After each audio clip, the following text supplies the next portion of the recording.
disampaikan Mbak Ica tadi bahwa di malam hari ini merupakan pertemuan kita yang ke-8 atau pertemuan terakhir untuk materi PPNA. Jadi sesuai dengan yang kita bahas di hari Jumat kemarin, di malam hari ini kita akan utamanya membahas latihan soal, ya, latihan studi kasus pengisian SPT masa PPN. Sebelum itu, Bapak Ibu teman-teman sekalian, ada satu materi yang belum disampaikan kemarin, yaitu materi terkait dengan pengusaha kena pajak pedagang eceran. Ya, jadi saya akan bahas itu sedikit, ya, cuma 10 slide. Saya izin share screen terlebih dahulu. Oh, Mbak Ica, saya belum ini jadikan co-host untuk share screen. Mungkin bisa dicoba lagi, Pak, untuk share screen-nya. Sudah bisa. Ya. Nah, ini ya. Kita di malam hari ini akan membahas sedikit dulu terkait dengan PKP pedagang eceran, ya, terkait dengan faktur pajak digunggung. Soalnya di materi yang kemarin kita membahas bahwa jika pengusaha kena pajak melakukan penyerahan barang kena pajak ataupun jasa kena pajak, maka dia diwajibkan menerbitkan faktur pajak, kan begitu ya. Nah, bagaimana jika terkait dengan pengusaha kena pajak yang bergerak di bidang retail, bergerak di bidang perdagangan eceran? Apakah di setiap penyerahannya dia harus menyerahkan membuat faktur pajak yang seperti kita pelajari kemarin, ya, yang ada kode dan nomor seri faktur pajak, penginputan nama pembeli, kemudian menunggu approval, begitu ya. Nah, apakah itu tidak akan mengganggu proses bisnis dari pengusaha tersebut, gitu ya? Setiap ada pembeli yang berbelanja, ditanyakan dulu, Bapak NPWP-nya berapa, NIK-nya berapa. Nah, oleh karena itu, dibuatlah aturan yang memudahkan bagi pengusaha kena pajak yang bergerak di perdagangan retail atau perdagangan eceran. Nah, di sini diperbolehkan menerbitkan faktur pajak digunggung, begitu ya. Tapi ada syaratnya, tidak semua pengusaha kena pajak bisa menerbitkan pengusaha kena pajak pedagang eceran ini, begitu ya. Jadi kalau dia menyerahkan barang kena pajak, pengusaha kena pajak itu harus melalui suatu tempat penjualan eceran, seperti toko, kios, atau langsung mendatangi dari satu tempat konsumen akhir ke tempat konsumen akhir lainnya. Jadi harus punya toko, punya kios, tempat dia melakukan penjualan eceran. Atau jika dia tidak memiliki tempat khusus seperti itu, dia bisa juga yang mendatangi door to door ke tempat atau rumah dari konsumen akhirnya, begitu ya. Kemudian penjualan eceran dilakukan langsung kepada konsumen akhir tanpa didahului dengan baik itu penawaran tertulis, purchase order, pemesanan tertulis, kontrak, dan atau lelang, gitu ya. Kemudian pada umumnya penyerahan barang kena pajak ini dilakukan secara tunai dan penjual langsung menyerahkan barang kena pajak atau pembeli langsung membawa barang kena pajak yang dibelinya. Jadi tidak ada syarat kredit, tidak ada syarat dibayar ada jatuh temponya. Jadi langsung dibayar secara tunai dan penjual langsung menyerahkan, gitu ya. Jadi tidak ada delivery order dan segala macam. Nah, itu syarat-syarat yang harus dipenuhi. Nah, kalau jasa ini hampir sama semuanya, tapi ini ya melalui tempat penyerahan jasa secara langsung dan dilakukan secara tunai juga kalau jasa. Nah, bentuk faktur, jadi untuk pengusaha kena pajak pedagang eceran ini, itu diperbolehkan membuat faktur pajak seperti bon kontan, faktur penjualan atau invoice, segi cash register, karcis, kwitansi, atau tanda bukti penyerahan atau pembayaran lain yang sejenis. Ketentuannya, ini ketentuan yang paling sedikit harus ada dalam faktur. Jadi kalau Bapak, Ibu, dan teman-teman baca di sini, hanya ada dua perbedaan antara faktur pajak pedagang eceran dengan faktur pajak yang diterbitkan secara lengkap. Ya, jadi kalau yang faktur pajak pedagang eceran ini paling sedikit harus memuat keterangan yang pertama, nama, alamat, dan NPWP penjualnya atau yang menyerahkan. Ya, jadi sama tuh. Di faktur pajak standarnya, faktur pajak lengkapnya juga harus ada nama, alamat, dan NPWP. Kemudian harus ada jenis detail barang yang diserahkan. Ya, di faktur pajak yang normal kan itu juga harus ada jenis detail barangnya, apa yang diserahkan. Harganya berapa gitu ya. Baik itu harganya sudah dicantumkan, sudah termasuk PPN atau belum, atau PPN-nya dicantumkan secara terpisah. Kemudian kalau ada PPNBM, PPNBM-nya juga dicantumkan. Kemudian ada kode dan nomor seri dan tanggal pembuatan faktur pajak. Kode dan nomor seri faktur pajak ini dapat berupa nomor nota, kode nota, atau ditentukan sendiri oleh PKP pedagang eceran. Jadi kalau dilihat, apa yang berbeda antara faktur pajak pedagang eceran dengan faktur pajak yang lengkap atau faktur pajak standar? Yang pertama adalah tidak adanya tanda tangan dari penerbit faktur. Nah, itu nggak ada di sini. Yang kedua adalah tidak adanya nama pembeli barang kena pajak. Cuma itu aja bedanya. Kalau faktur pajak standar harus ada nama pembeli, harus lengkap tuh, nama pembeli, alamat pembeli, dan NPWP atau NIK-nya. Gitu ya. Dan ada tanda tangan. Kalau sekarang kan tanda tangannya elektronik karena sudah e-faktur. Nah, kalau di sini berarti tidak perlu ada tanda tangan. Jadi itu posisinya, perbedaannya Bapak Ibu dan teman-teman sekalian. Jadi posisinya Bapak Ibu dan teman-teman sekalian hanya ada dua kriteria itu saja. Jadi ya hampir sama lah faktur pajak eceran ini dengan faktur pajak standar gitu ya. Jadi kalau dilihat contohnya teman-teman dan Bapak Ibu sekalian, faktur pajak pedagang eceran ini ketika Bapak Ibu dan teman-teman sekalian berbelanja misalkan ke minimarket, ke Alfamart, Indomart, ataupun supermarket. Ya, dicek di situ. Struk yang cuma selembar itu paling atas pasti ada nama, alamat, dan NPWP dari penjualnya. Itu paling atas. Kemudian berikutnya ada detail barangnya. Apa barangnya? Kalau ada potongan harga tercantum di situ. Nah, biasanya paling bawah baru dicantumkan. Setelah total harga, DPP-nya berapa, PPN-nya berapa. Jadi, kalau ada barang-barang yang PPN-nya mendapatkan fasilitas ataupun nggak terutang juga akan muncul di situ. Ada perbedaan antara total yang dibayar dengan DPP dan PPN-nya, gitu ya. Jadi Bapak Ibu dan teman-teman bisa lihat secara rinci, secara detail barang-barang itu mana yang dikenakan PPN, mana yang mendapatkan fasilitas pembebasan PPN ataupun tidak terutang, gitu ya. Jadi Bapak Ibu dan teman-teman sekalian, faktur pajak bagi PKP pedagang eceran ini dalam aturan terbaru sekarang tidak lagi ditentukan berdasarkan KLU-nya, gitu ya. Jadi walaupun dia kondisinya adalah pabrikan ataupun produsen, ketika PKP tersebut ataupun distributor ataupun pedagang besar gitu ya, terkadang distributor atau pedagang besar ini juga melayani penjualan eceran. Nah, yang penting dia memiliki tempat untuk melakukan penyerahan kepada pembeli dan penerima dengan karakteristik konsumen akhir gitu ya, dengan karakteristik konsumen akhir. Nah, itu diperbolehkan atau diklasifikasikan sebagai pengusaha kena pajak pedagang eceran, begitu ya. Kemudian PKP pedagang eceran itu diperbolehkan membuat faktur pajak eceran atas penyerahan BKP ataupun JKP tanpa mencantumkan identitas pembeli serta nama dan tanda tangan penjual. Nah, cuma dua hal itu saja yang diperbolehkan. Ya, dan faktur pajak eceran ini dalam aturan terbaru diperbolehkan berbentuk elektronik. Jadi tidak mesti dicetak. Boleh dalam bentuk PDF dan juga disimpan dalam data dari si pengusaha kena pajak tersebut.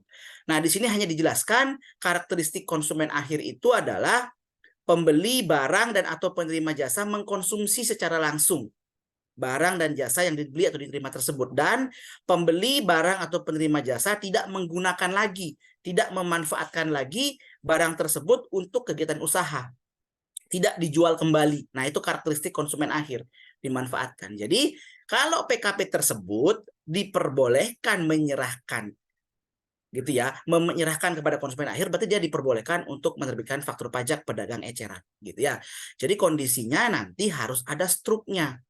Ya, struknya. Nah, di struk inilah yang akan diteliti nanti untuk memastikan bahwa memang dia pengusaha kena pajak pedagang eceran.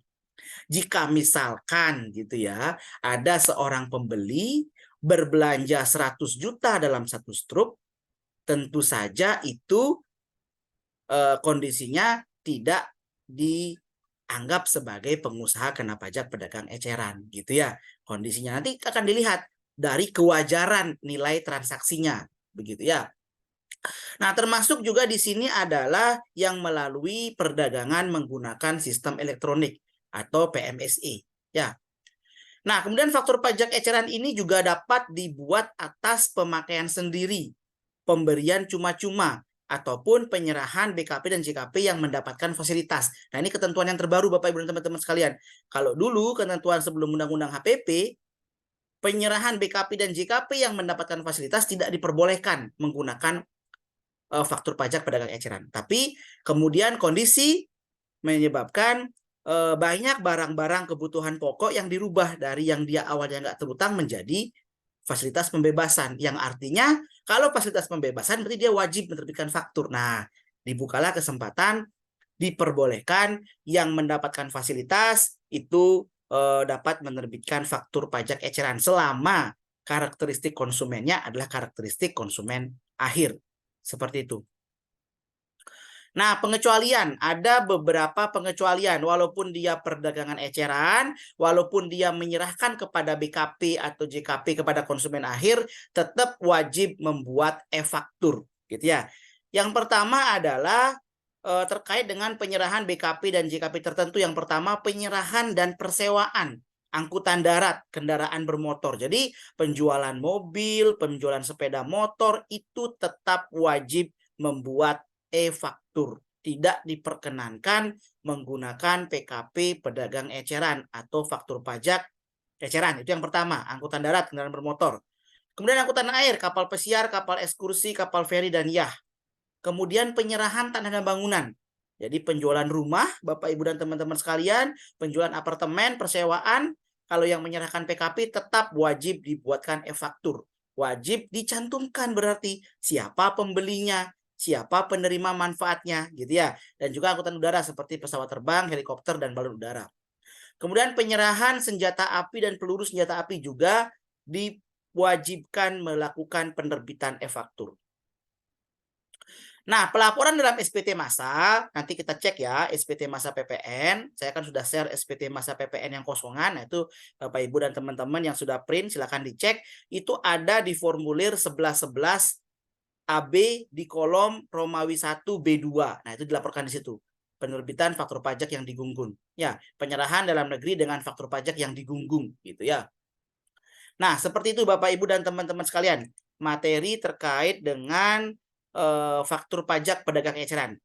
Oke, jika ada pertanyaan, monggo disampaikan. Jadi nanti kalau ada nanti pengusaha kena pajak, dia bukan karakteristik konsumen akhir penyerahannya, menerbitkan faktur pajak digunggung. Nah, itu sudah dipastikan dia dapat dikenakan sanksi menerbitkan faktur pajak nggak lengkap. Ya, sanksi menerbitkan faktur pajak nggak lengkap yaitu dikenakan 1% dari dasar pengenaan pajaknya. Gitu teman-teman dan Bapak Ibu sekalian. Oke, monggo jika ada pertanyaan dipersilakan.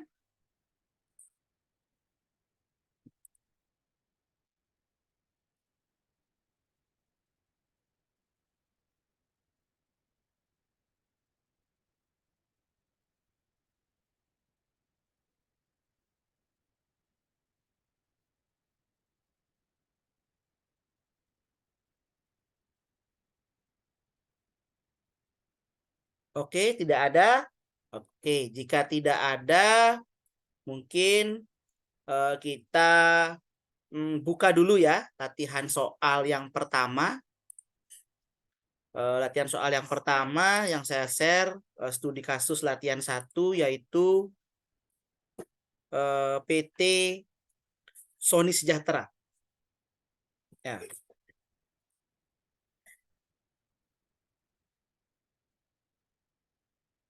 Nah, kalau soal kondisi 1 ini masih sederhana ya. Kondisi apa namanya Sony Sejahtera. Ini variasi perhitungannya masih belum. Kemudian ini juga posisinya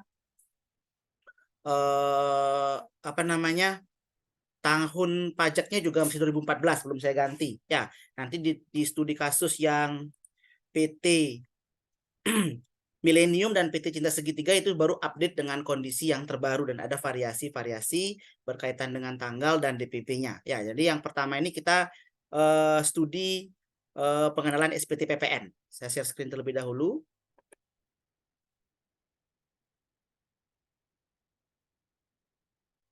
Nah, ini ya kondisi PT Sony Sejahtera. Oke, sebelum itu saya pengenalan SPT masa PPN dulu, teman-teman. Jadi SPT masa PPN nanti ada materi e-faktur sebenarnya ya, kondisi materi ISPT nanti dijelaskan lebih detail terkait dengan aplikasinya gitu ya. Jadi kita akan mempelajari pengisian SPT secara manual dulu. Walaupun nanti pada saat SPT masa PPN bagi pengusaha kena pajak itu tidak ada lagi tuh namanya pengisian SPT secara manual. Tapi detailnya tata cara pengisian baik di SI SPT maupun SPT manual itu sama saja gitu ya. Konsepnya jatuhnya alur pengisiannya juga sama saja. Jadi di sini kita akan latihan secara manual dulu. Nah, formulir SPT masa PPN itu dikenal dengan formulir 1111 teman-teman dan Bapak Ibu sekalian. Ini sampai sekarang masih belum diganti. Nah, ini 1111 ini berarti formulir ini berlaku mulai 1 Januari 2011. Ya, 1 Januari 2011 posisinya. Jadi sekarang udah 2023, nah ini udah hampir 12 tahun belum berganti. Nah, nanti rencananya infonya dalam penerapan sistem yang terbaru, nah itu baru diganti formulirnya di tahun depan. Baik, SPT masa PPN terdiri dari 7 halaman, Bapak Ibu. Yang pertama ini tentu halaman induk, formulir induknya, gitu ya. Ini formulir induk.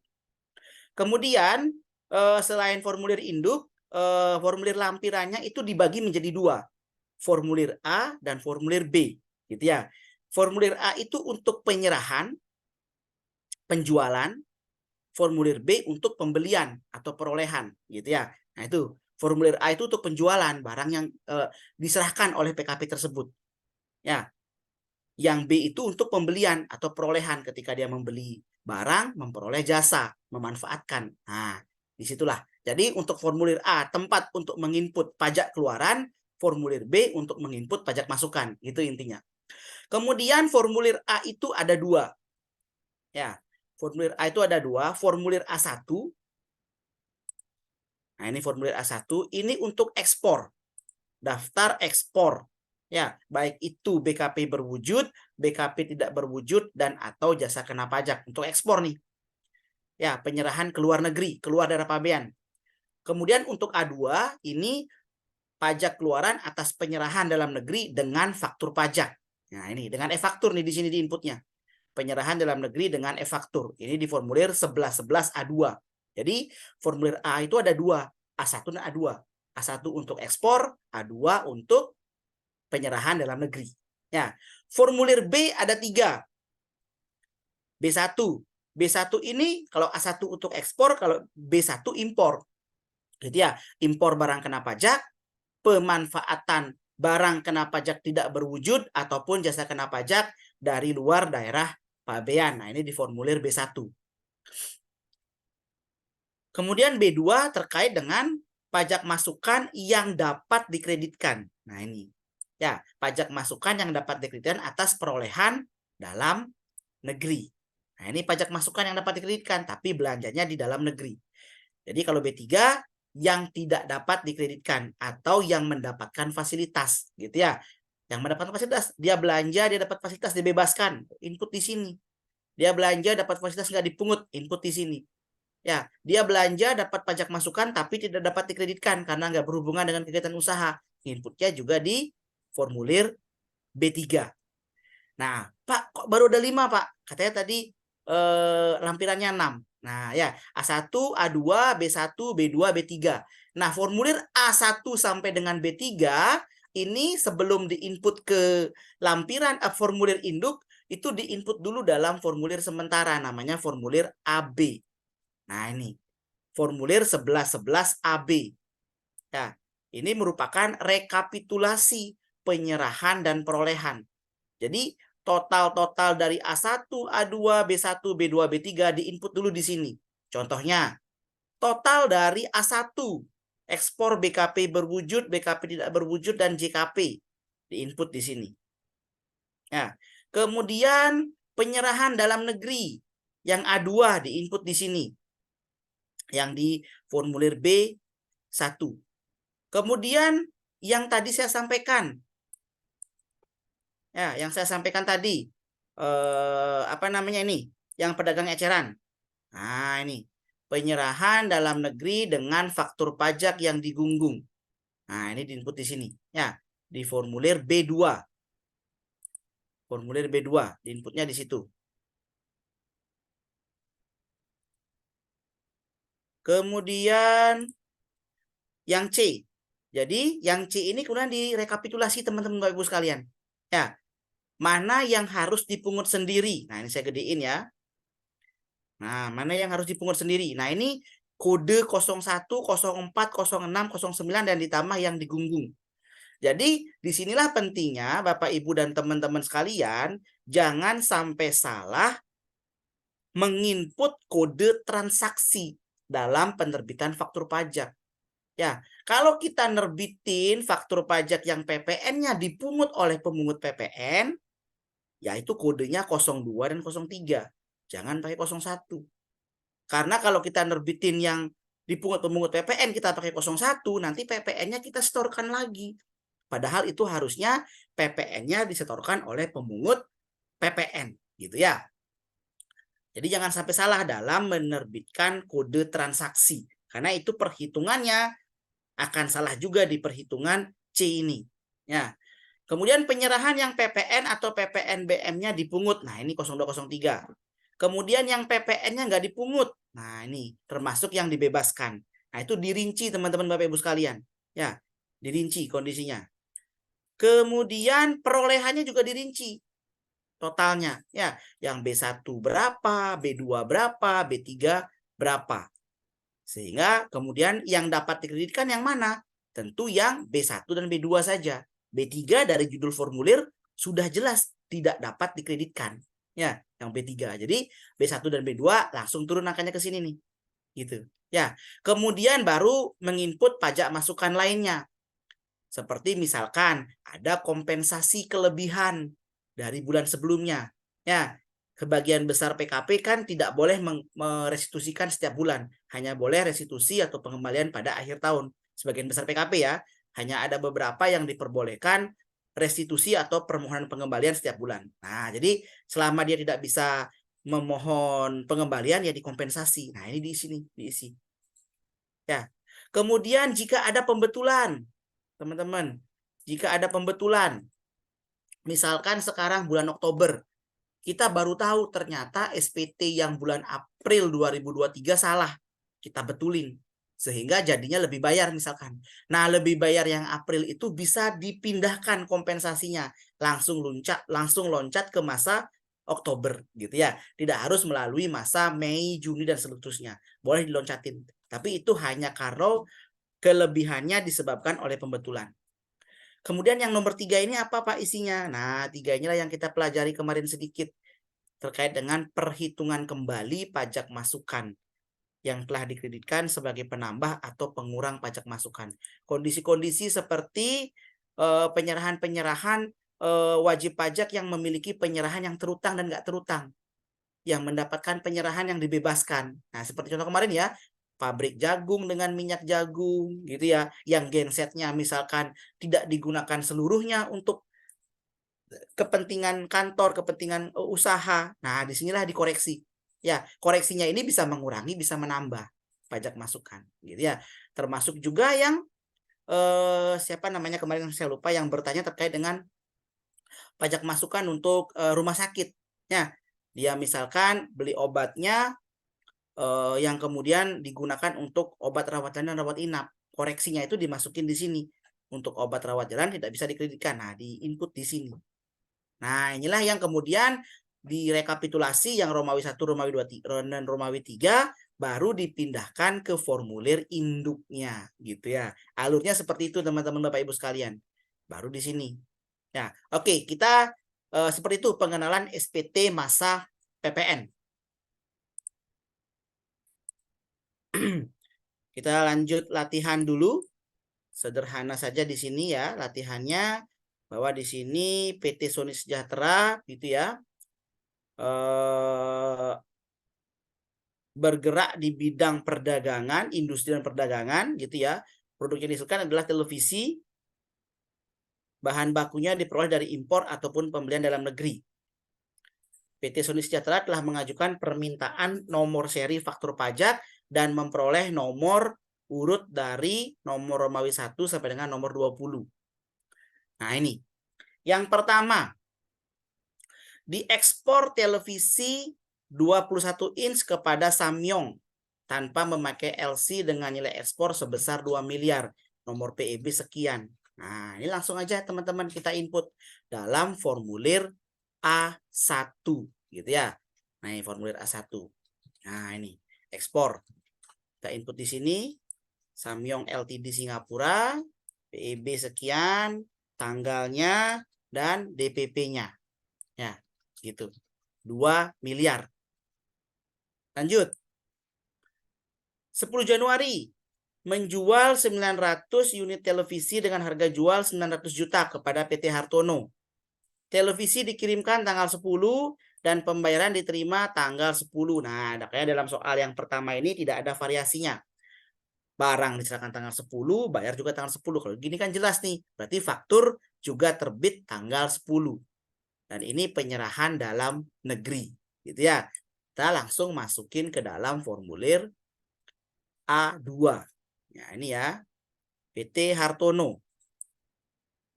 Nah, yang sudah ngeprint SPT kosongnya silahkan sambil dicoret-coret, sambil latihan, begitu ya. Karena nanti dalam ujian juga ada soal studi kasus pengisian SPT masa PPN. PT Hartono, NPWP-nya silahkan diisi ya. Nah ini, kode dan nomor seri. Nah, karena penyerahan dalam negeri, PT Hartono bukan pemungut PPN, kode fakturnya 010 gitu ya. Kenapa 01? Penyerahan kepada bukan pemungut PPN. Teman-teman cek lagi materi faktur pajak 02. Detail kode faktur, kode transaksi. Ya, 01-nya kepada bukan pemungut PPN, 0 karena kondisi penyerahan faktur pajaknya normal yang baru pertama kali diterbitkan. Kemudian tinggal mengikuti. Nih, kan nomor urutnya nih 00014 red sampai nomor urut 1. Tanggal 10 Januari 2014, DPP-nya 900 juta, DPP-nya 900 juta, PPN-nya 90 juta rupiah. Gitu ya. Teman-teman kalau ada pertanyaan, monggo langsung disampaikan seperti biasa. Ya. Lanjut, soal nomor berikutnya. Diserahkan 10 unit televisi. Harga jual sekian kepada Kementerian Kehutanan di Jakarta untuk memantau kebakaran hutan. PT Sony Sejahtera membuat dan menyampaikan tagihan tanggal 11 Januari. Berarti ini faktur juga terbit tanggal 11 Januari. Nah, karena Kementerian Kehutanan merupakan instansi pemerintah yang sudah ditunjuk sebagai pemungut PPN dan nilainya juga sudah melebihi batasan minimal, berarti faktur pajak kepada Kementerian Kehutanan diterbitkan dengan kode 02. Ya, karena dia pemungut PPN bendaharawan. Kalau pemungut PPN selain bendaharawan baru 03 gitu ya. Jadi tinggal diinput di sini Kementerian Kehutanan, NPWP bendaharanya berapa atau NPWP instansinya, kodenya 02. Tinggal mengikuti nomor urut berikutnya. Nah, kalau dalam aplikasi e-faktur ini sudah otomatis terisi nomor berikutnya. Tapi ada pertanyaan, Pak, apakah harus urut tanggalnya? Tidak ada kewajiban harus urut, gitu ya. Tidak ada kewajiban. Tapi tentu saja kalau kita tidak menerbitkan dengan urut itu akan menyusahkan diri kita sendiri. Gitu ya, udah sampai nomor berapa ya kemarin? Nah, gitu ya. Jadi sebaiknya urut ya walaupun tidak ada kewajiban. Tanggal 11 Januari DPP 30 juta, PPN-nya 3 juta. Tapi jangan lupa, 3 jutanya ini dipungut oleh si Kementerian Kehutanan dan disetorkan oleh Kementerian Kehutanan, gitu ya. Kita lanjut. Diterima pembayaran penuh dari PT Angkasa Raya atas penyerahan televisi 21 inch dengan harga jual 50 juta. Nah, kembali lagi nih. Penyerahan dalam negeri kepada PT Angkasa Raya 50 juta rupiah. Nah, tinggal input di sini ya. Kode fakturnya 01 lagi. PT Angkasa Raya 010. Ya, lanjut. Ini simpel Mas ini. Dijual televisi 14 inch dengan nilai jual 1 juta kepada PT X. Nah, ini. Input nih PT X, kodenya 01 lagi. Ya, jelas ya. Nah, ini berikutnya nih. Diserahkan spare part televisi dengan harga jual 400 juta kepada PT Mekarsari yang berada di kawasan Berikat. Nah, ini kan kawasan bebas, teman-teman. Ya, atas penyerahan tersebut PPN sebesar 40 juta tidak dipungut nih. Jadi dia dapat fasilitas DTP atau tidak dipungut.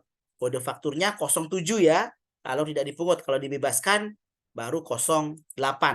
Tinggal terbitin nih. PT Mekarsari 070 bla bla bla bla 1 juta. Ya. Nah, ini 1 juta. 100 ribunya nggak dipungut. Jadi kita terima uang cuma 1 juta rupiah doang. Ya, 100 ribunya dikenakan PPN tapi tidak dipungut. Nanti si PT Mekarsari ini 40 juta, sorry. Ya, PT Mekarsari ini nanti juga tidak bisa mengkreditkan yang 4 juta ini. Kenapa tidak bisa mengkreditkan? Lawang dia dapat fasilitas kan PPN-nya tidak bisa dia kreditkan. Ya, gitu ya. Berikutnya yang dibebaskan nih, yang 18 Januari, penyerahan kepada kedutaan besar. Ya, kedubes yang bukan subjek pajak nih. Dia mendapatkan fasilitas dibebaskan dari pengenaan PPN.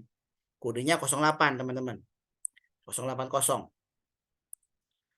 Dijual mesin pabrik dengan harga 120 juta. Oke, mesin pabrik. Ya, penyerahan aktiva PPN pasal 16D oleh pengusaha kena pajak. Ya, penyerahan aktiva yang menurut tujuan semula tidak untuk diperjualbelikan. Nah, itu mendapatkan fasilitas apa namanya? Sorry, bukan mendapatkan fasilitas. Itu dikenakan PPN pasal 16D. Nah, dalam ketentuan faktur pajak PPN pasal 16D itu khusus menggunakan kode faktur 09. Ya, 09. Jadi 09 dengan harga 2 juta. Dengan harga pokok sorry. Nah, ini. Jadi di input nih 120 juta ya. Nah, ini 120 juta. PPN-nya 12 juta rupiah. Lanjut. Dalam rangka peresmian perusahaannya, PT Sony Sejahtera telah mengadakan undian. Harga jual tersebut 2 juta TV itu. HPP-nya 1,5 juta. Nah, teman-teman, karena kalau undian ini kan sama seperti pemberian cuma-cuma ataupun pemakaian sendiri. Ya, dia dijual DPP-nya adalah harga jual dikurangi dengan laba pokok atau sebesar harga pokok penjualan, gitu ya. Nah, ini PT Sony Sejahtera karena dia pemakaian sendiri ataupun pemberian cuma-cuma, kode fakturnya 040 ya, dengan DPP 1.500.000. 1.500.000 ya.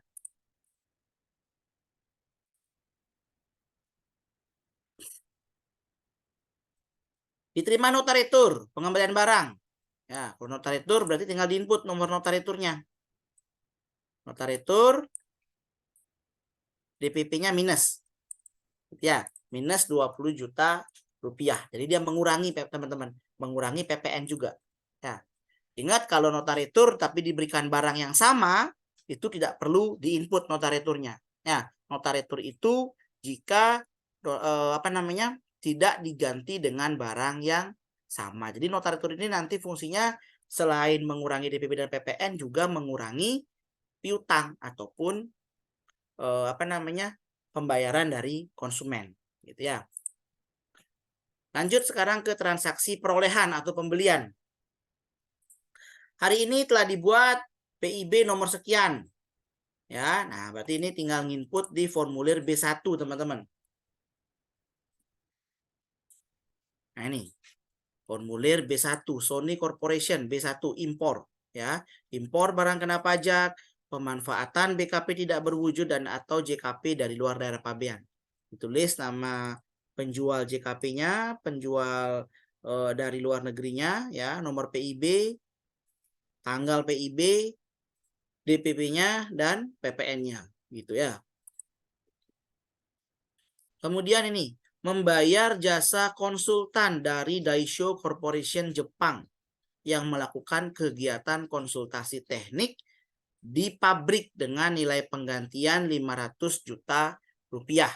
SSP transaksi tersebut telah dibuat, ya, sudah dibayar untuk penyetoran PPN. Jadi teman-teman, pemanfaatan barang kena pajak tidak berwujud, pemanfaatan jasa kena pajak dari luar daerah pabean itu wajib apa namanya, disetorkan PPN atas pemanfaatan tersebut. Ya, sebesar 11% atau 10% kalau sebelum Undang-Undang HPP. Ya, nah, terus nih.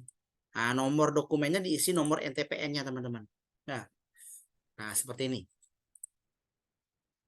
Kemudian dibayar tagihan telepon kantor sebesar 5.500.000 termasuk PPN kepada PT Telkom.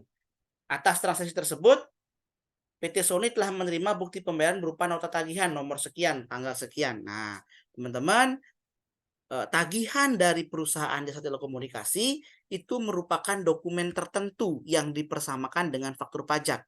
Dan itu dapat dikreditkan selama berhubungan dengan kegiatan usaha, gitu ya. Jadi tinggal diinput di sini di formulir B2, gitu ya. PT Telkom, NPWP-nya diinput sesuai dengan invoice tagihannya, kode dan nomor serinya diinput dengan invoice nomor tagihannya, nota tagihannya. Nah, ini dapat dikreditkan teman-teman Bapak Ibu sekalian.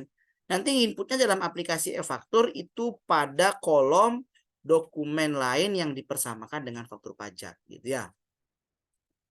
Tetap dapat dikreditkan walaupun dia tidak ada faktur pajaknya. Karena dokumen tagihan dari perusahaan jasa telekomunikasi itu dipersamakan dengan faktur pajak. Kemudian dikeluarkan dari pelabuhan Tanjung Priok mesin pembuat spare part televisi yang diimpor dari Kawai Ltd Jepang dengan nilai impor 550 juta. Nih, mesin pembuat spare part, teman-teman. Nah, mesin pembuat spare part ini kalau kita ajukan surat keterangan bebas, kan itu diperbolehkan ya. Fasilitas impor barang strategis yang berhubungan dengan kegiatan usaha. Ya, mesin pabrik, nah itu mendapatkan fasilitas. Ya, tapi harus mengajukan permohonan SKB PPN impor atau surat keterangan bebas. Nah, ini sudah disetujui mendapatkan fasilitas, berarti PPN-nya tidak ditagihkan nih. Ya, tidak ditagihkan PPN impornya. Karena dia mendapatkan fasilitas, PPN-nya tidak ditagihkan, berarti ini kita input bukan dalam formulir B1, teman-teman. Karena kita nggak bayar PPN-nya, dapat fasilitas. Kita nginputnya di formulir B3. Ya, kita nginputnya di formulir B3. Ya, daftar pajak masukan yang mendapat fasilitas. Ya, diinput. Namanya Kawai Ltd Jepang, nomor PIB-nya, DPP-nya berapa, dan berapa PPN yang mendapatkan fasilitas. Gitu. Kemudian diterima faktur pajak tanggal 16 Januari 2014 atas perolehan komponen elektronik untuk pembuatan televisi yang dibeli dari PT Kompak. Nah, ini inputnya di formulir B2. Berhubungan dengan kegiatan usaha fakturnya dapat kita kreditkan. Kita input di sini ya, dari PT Kompak, tanggalnya berapa, DPP-nya berapa, dan berapa PPN yang dapat dikreditkan. Kemudian membayar jasa servis kepada bengkel ya atas servis mobil box. PPN-nya telah dibayarkan juga dengan faktur pajak nomor sekian ya, atas jasa berarti ini ya. Kita input nih Ari Tonang, DPP 5 juta, PPN 500.000. Nota retur ya, jadi kita menerbitkan nota retur, kita mengembalikan barang ya. Dengan kita mengembalikan barang, menerbitkan nota retur, mengembalikan barang, ini berarti mengurangi hutang kita kepada supplier, mengurangi juga PPN yang bisa kita kreditkan, gitu ya. Dulu ini sudah kita kreditkan nih, yang PT Abadi, gitu ya. Yang PT Abadi sudah kita kreditkan.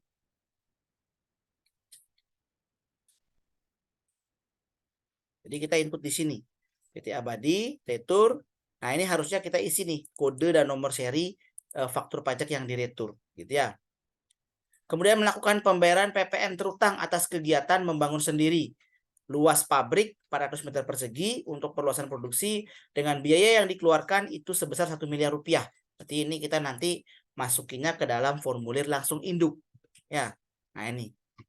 Nih, PPN terutang atas kegiatan membangun sendiri. Nah, seperti saya sampaikan tadi, sebelum kita masuk ke formulir induk, kita rekap dulu dalam formulir AB. Tadi ya, ekspornya berapa? Kita ambil saja tuh langsung dari total A1. Yang tidak digunggung penyerahan dalam negeri berapa? Kita ambil saja dari sini, dari A2. Nih, DPP-nya segini, PPN-nya segini. Kita masukkan di sini. Kemudian di sini apa lagi nih? Nah ini, rincian yang 1,1 miliar ini kita bagi. Berapa yang harus dipungut sendiri? Kita cari fakturnya yang 01, 04, 06, dan 09. Ya, nah ini. Kalau nanti menggunakan aplikasi e-faktur ini udah otomatis nih. Yang 01, 04, 06, 09 otomatis tertarik ke sana. Gitu ya. Jadi ketika kita salah dalam pemilihan kode transaksi, otomatis perhitungan PPN-nya juga salah, perhitungan PPN kurang bayarnya, gitu ya. Nah, di sini kan yang 01 itu ada berapa nih? 01 ada 1, 2, 3, ada 3, 04-nya ada 1, 06-nya nggak ada, 09 ada 1, gitu ya. Nah, kita total di sini berapa totalnya? Kita input dalam C1. Dalam C1. Kemudian berapa yang dipungut oleh pemungut PPN? Nah, tadi kan ada tuh satu ya, faktur pajak ke Kementerian Kehutanan.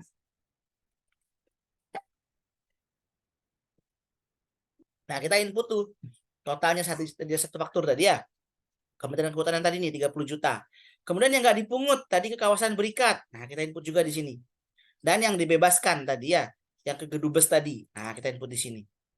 Kemudian rekapitulasi perolehan tinggal input saja dari formulir B1 impornya segini, yang B2 segini, dan yang mendapatkan fasilitas tadi yang SKB segini. Ya.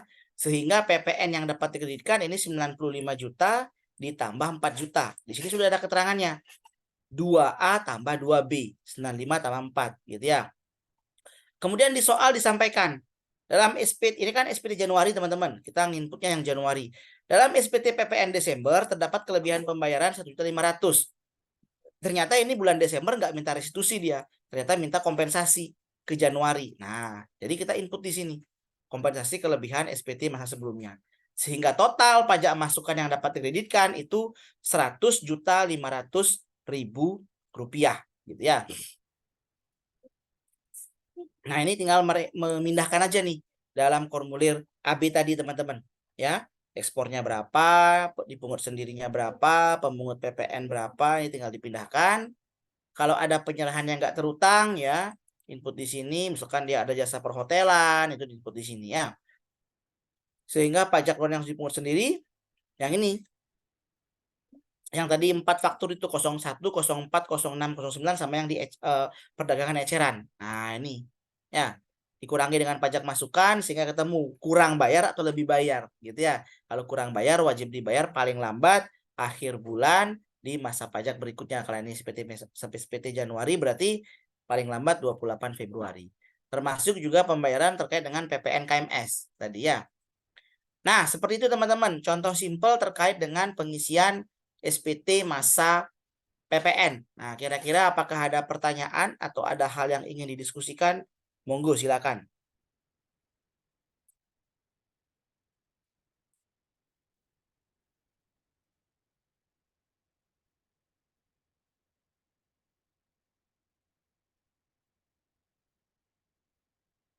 Oke, jika tidak ada, kita lanjut ke soal kasus kondisi PT Millennium. Ya, nah ini Millennium. Nah, ini PT Millennium ya. Nanti berarti kita buka juga, saya close ya kalau nggak ada pertanyaan. Kemudian kita buka SPT masa PPN-nya.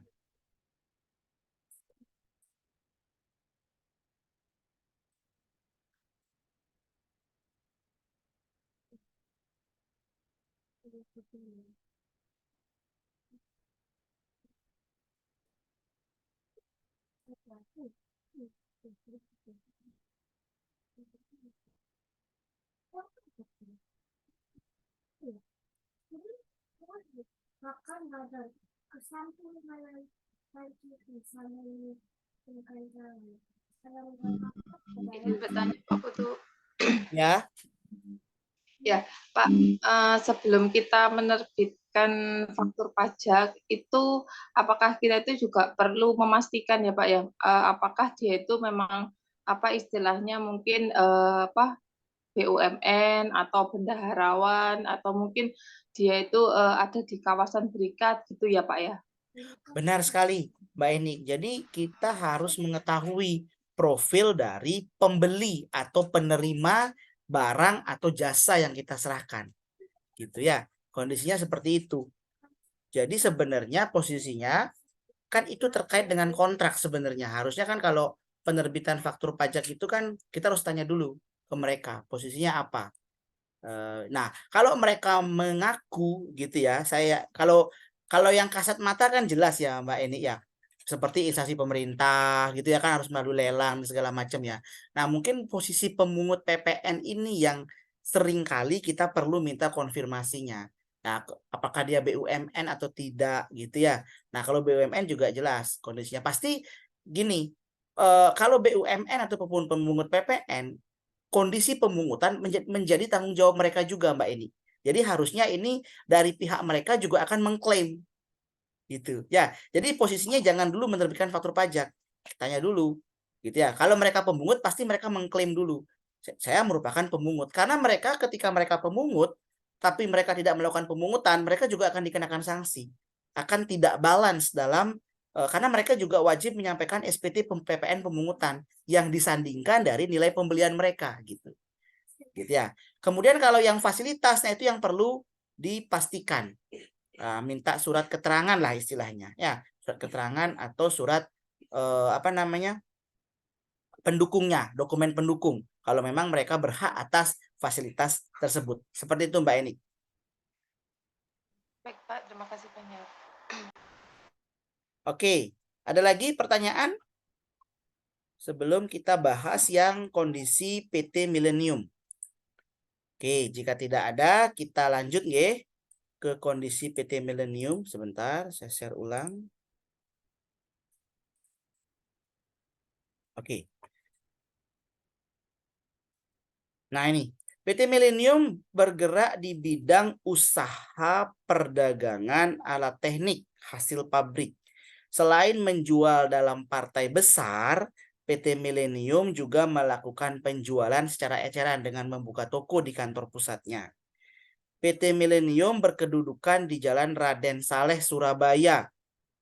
PT Millennium juga memiliki cabang di Gresik dan Denpasar. Wajib pajak tidak atau belum mengajukan permohonan pemusatan PPN, yang artinya penyerahan antar cabang gitu ya, atau penyerahan dari pusat ke cabang itu tetap dilakukan pemungutan PPN dan penerbitan faktur karena wajib pajak tidak mengajukan pemusatan PPN. Kemudian PT Millennium telah mengajukan permintaan nomor seri sebagai berikut. Nah, kalau yang ini kita gantian nih. Kalau tadi kan saya jelasin. Nah, yang ini kita gantian bahas ya. Tanggal 3 April diterima kembali dari PT Sekar nota retur sekian sejumlah alat teknik dengan harga jual 4 juta rupiah yang merupakan bagian dari penyerahan dengan faktur pajak nomor sekian tanggal sekian senilai 25 juta rupiah. Oke, di sini saya gantian aja ya, saya tunjuk di sini giliran selanjutnya Mas Andika. Malam Mas Andika. Iya, malam, Pak. Nah, gimana kira-kira analisisnya atas transaksi yang tanggal 3 April? Ini dilaporkan dalam formulir apa? Oke. Untuk ini karena apa namanya penyerahan dalam negeri ya, Pak, dan retur juga. Jadi masuknya ke formulir yang sebentar, Pak. Yang A2, Pak. Oke, benar sekali, Ya, formulir A2. Nah, di ini formulir kira-kira A2. PPN yang diretur berapa, Mas? Sejumlah 10% dari 4 juta itu tadi, Pak. Oke, benar sekali. Benar sekali, Ya, Mas Andika. Di sini tarifnya masih 10%. masih Gitu ya. 10%, betul, Pak. Kenapa, Pak? Kan udah April 2022. Nah, teman-teman jangan lupa, faktur yang diretur tanggalnya masih Januari. Jadi fakturnya masih tarif 10%. Oke, benar sekali dari Mas Andika. Kita input dalam formulir A2 gitu ya. Nah, ini PT Sekar gitu ya, PT Sekar. Ya. Nomor returnya kita input tanggal 2 April gitu ya. Tanggal 2 April, kemudian kondisinya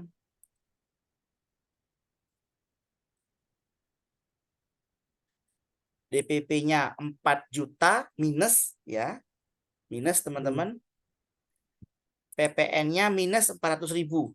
Kemudian yang paling kanan harus di-input kode dan nomor seri faktur pajak yang diganti ataupun diretur gitu ya. Nah, jadi harus di-input. Jadi harus jelas DPP minus ini karena ini kan mengurangi faktur pajak keluaran nih. Ini berhubungan dengan nomor seri faktur pajak yang mana yang diganti. Jadi nota retur cukup dilaporkan ketika menerima nota retur itu.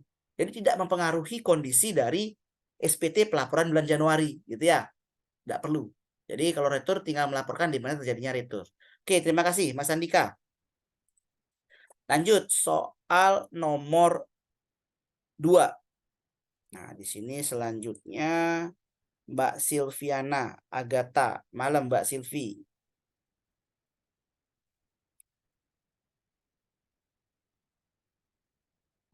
Iya, malam, Pak. Nah, kalau ini faktur pajaknya tanggal berapa dan kode fakturnya berapa? Nomor 2. Hmm, ya, kalau ini dalam negeri menurut saya sih, Pak. Kalau untuk fakturnya diterbitkannya tanggal pembayarannya lunas tanggal 3 April 2022 karena pembayaran lunasnya pada dibayarnya tanggal 3 April 2022, Pak. Oke, kode fakturnya, kode transaksinya? Kalau kode transaksinya hmm, sebentar, Pak. Oke, saya sambil bukakan ya. Iya. File dari faktur pajak 02. Sambil mengingat kembali. Kayaknya formulir A2 ya, Pak. Formulirnya betul, A2. Kode transaksinya, nah ini sudah saya bukakan, Mbak. Nah, ini kode transaksinya kosong berapa nih pasnya nih? 01 sampai 09. Hmm, 01. Nah, Kalau betul sekali. 01. 01. Ya, benar Mbak Silvi. Jadi kode transaksinya 01 dan benar sekali analisanya Mbak Silvi bahwa fakturnya terbit tanggal 3, bukan tanggal 4. Ya, pelunasan tanggal 4, penyerahan tanggal 3. Mana yang terjadi lebih dulu gitu ya. Jadi kalau dia nerbitin faktur tanggal 4, oh, nah sanksi dia nih. Walaupun cuma terlambat 1 hari. Ya, jadi dia dikenakan sanksi. Jadi kode transaksinya 01. Nah, ini PT Alfa gitu ya. PT Alfa kode fakturnya 010. Kemudian tinggal melanjutkan nomor urut berikutnya. Tanggalnya 3 April, nilai DPP-nya 80 juta, PPN-nya karena sudah bulan April, jangan lupa pakai tarif 11%. Ya, 11% yaitu 11% kali 80 juta, yaitu 8.800.000 rupiah. Gitu ya. Nah, begini nih untuk kondisi soal nomor 2. Ya. Lanjut, kita bahas nomor 3. Dijual tunai secara eceran tanpa identitas pembeli. Nah, kalau begini berarti kita skip. Kita nanti masukkan dalam formulir faktur pajak yang digunggung. Nah, faktur pajak yang digunggung itu tidak ada rincian per tanggalnya. Tinggal kita tambahkan sampai dengan 1 bulan berapa penjualan tunai secara eceran. Gitu ya. Lanjut. Nomor 4. Nomor 4 di sini giliran selanjutnya Ini Mas Rifangga Sukma, malam. Selamat malam, Pak. Malam Mas. Nah ini, diserahkan alat teknik ke cabang Denpasar. Nah ini diterbitkan faktur atau tidak, kemudian kode transaksinya berapa, gitu ya. Kalau tanggal jelas nih, tanggalnya cuma ada 10 April. Jadi Ya, Pak. fakturnya terbit 10 April. Ini Mas ya. Terbitkan faktur, Pak. Ya, betul. Kode fakturnya, kode transaksinya Kode transaksinya,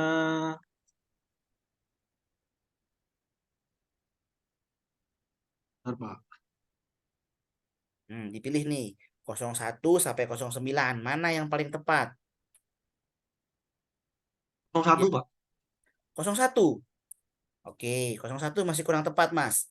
01 itu kalau dipungut oleh PKP yang melakukan penyerahan. Kondisi normal, Mas. Nah, ingat urutan prioritas penggunaan kode transaksi yang di kanan ya, Mas Rifangga ya, dan teman-teman sekalian, cek dulu apakah dia mendapatkan fasilitas 0708.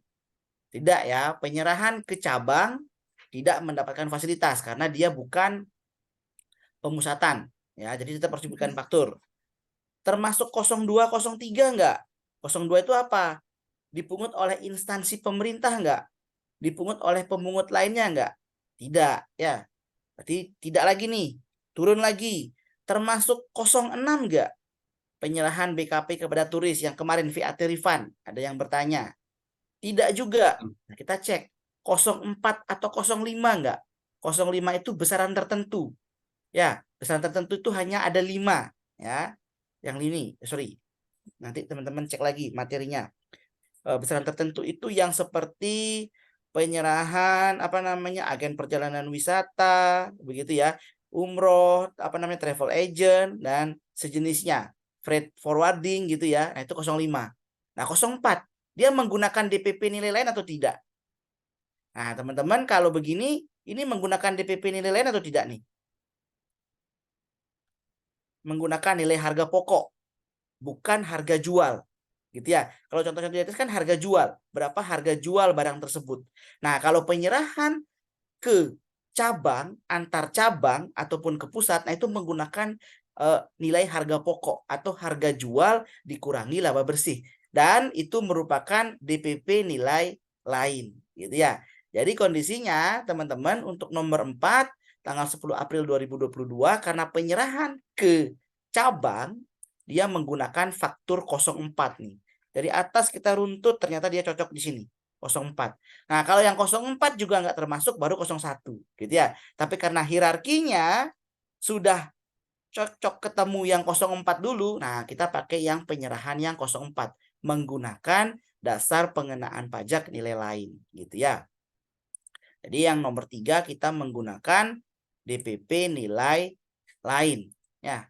Nah, ini PT Millennium NPWP cabangnya berapa, kodenya kita pakai 04 ya, 040 gitu ya. DPP-nya menggunakan harga pokok 90 juta, PPN-nya 9.900. Jadi seperti itu ya, teman-teman Bapak Ibu sekalian. Oke, ada pertanyaan sampai di sini? Jelas ya? Lanjut, nomor 5. Tanggal 15 April 2022. Nah, saya di sini giliran selanjutnya adalah Mbak Wahyuni Susilowati. Malam Mbak Wahyuni. Yang Ya, Pak. transaksi nomor 5. Malam. Nomor 5. Ya, Pak. Untuk yang nomor 5 ini di form yang A2, kodenya 02. Tanggalnya Tanggalnya berapa? Tanggal 10 April. 10 April. Bukan Ya. 15 April. Enggak, Pak. Karena penyampaian tagihannya sesuai tanggal penyampaian invoice-nya tanggal 10 April 2022. Sorry. Penyerahan alat tekniknya 10 April. Penyampaian Ya. tagihannya 15 April. Ya, Pak. Kepada pemungut PPN.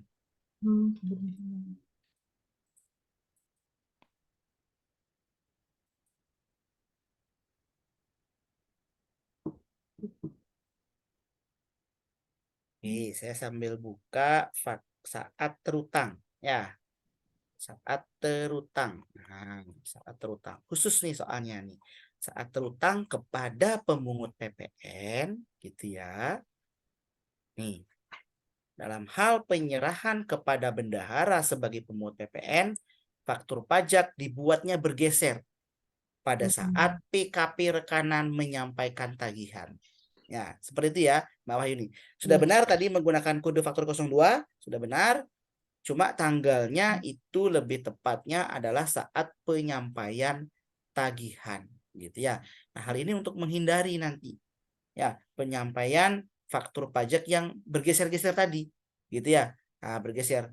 Jadi posisinya kalau penyerahan kepada bendaharawan, nah itu adalah saat terutama adalah saat menyampaikan tagihan, gitu ya. Khusus kalau kepada selain bendaharawan, selain kepada pemungut PPN, jangan coba-coba pada saat kita menyampaikan tagihan, gitu ya. Nah, itu kita kembalikan kepada saat penyerahannya. Oke, seperti itu Mbak Wahyuni. Sudah benar tadi ya kode fakturnya 02, bendahara Pemprov gitu ya. Kode faktur 02 betul sekali. Tanggalnya yang 15 April ya, saat penyampaian tagihan. DPP-nya 40 juta, PPN-nya 4.400.000 dipungut oleh pemungut PPN. Oke, ada pertanyaan langsung diajukan. Oke, kita lanjut ke soal berikutnya. Nih, jual tunai secara eceran, kita skip lagi. Nanti kita totalkan di akhir bulan. Berapa total penjualan eceran, gitu ya. Kemudian tanggal nomor 7. Diserahkan sejumlah alat ini kepada Repromax di Vietnam. Nah, di sini selanjutnya Mbak Ajeng Ayu.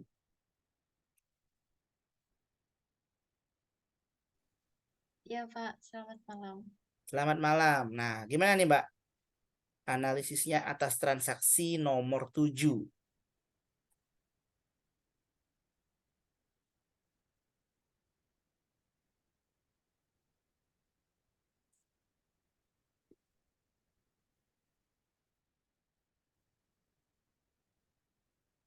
Dalam formulir apa dilaporkan?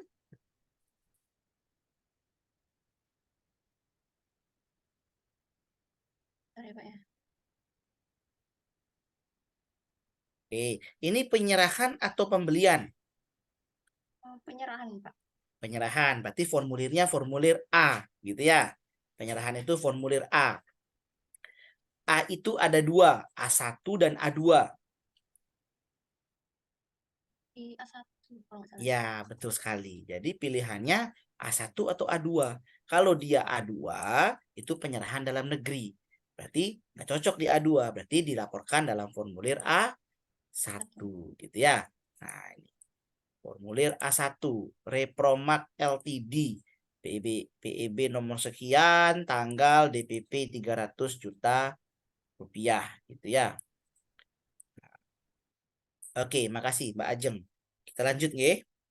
Terima kasih juga. Nah ini diterima pembayaran dengan DPP 30 juta dari PT Lotte Apartemen Pengelola Supporter Lotte APR sebagai realisasi pembayaran atas penyerahan alat teknik yang dilakukan secara konsinyasi pada tanggal 2 November 2021. Nah, ini konsinyasi. Di sini selanjutnya adalah Mbak Jihan Pahira. Malam Mbak Jihan. Malam Pak Putu. Oke. Mbak Jihan, ini fakturnya terbit tanggal berapa harusnya kalau konsinyasi?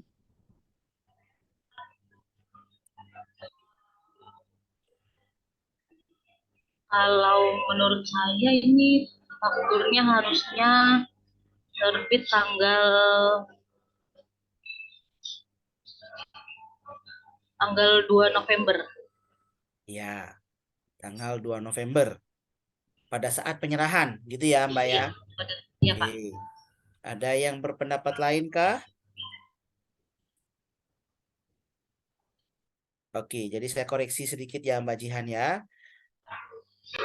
Sebelum Undang-Undang Cipta Kerja, sebelum undang-undang Omnibus Law gitu ya, penyerahan konsinyasi itu dianggap sebagai penyerahan itu adalah pada saat penyerahan barang. Tapi setelah revisi undang-undang ya, setelah itu berubah gitu ya, itu berubah saat penyerahannya.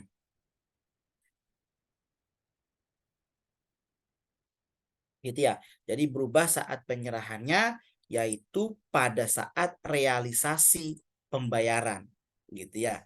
Jadi kalau dulu nih sebelum apa namanya? Undang-Undang Omnibus Law, kondisi fakturnya benar terbit tanggal 2 November, tapi setelah revisi, nah itu bergeser saat penyerahannya, saat terutama bergeser pada saat realisasi gitu ya. Jadi kondisinya kalau sekarang 19 April fakturnya harus terbit tanggal 19 April juga gitu ya Mbak Jihan ya. Nah, jadi ada revisi gitu ya. Seperti yang disampaikan kemarin di saat terutang bergeser pada saat penyerahannya. Jadi fakturnya harusnya tanggal 19 April gitu ya. Jadi ini masuk ke dalam SPT bulan April jadinya. Ya, tidak dilaporkan pada bulan November. Nah, seperti itu. Oke, lanjut. Nah, ini tanggal 20 April. Di sini selanjutnya Mbak Nabila. Malam Mbak Nabila. Malam, Pak. Ya, gimana nih Mbak? Tanggal 20 April, stang nomor 9. Nah, faktur pajaknya terbit tanggal berapa dengan nilai berapa? Kalau kode sudah pasti 01 ya.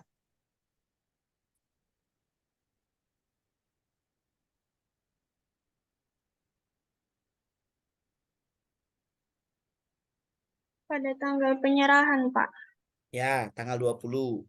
Kemudian nilainya berapa Mbak?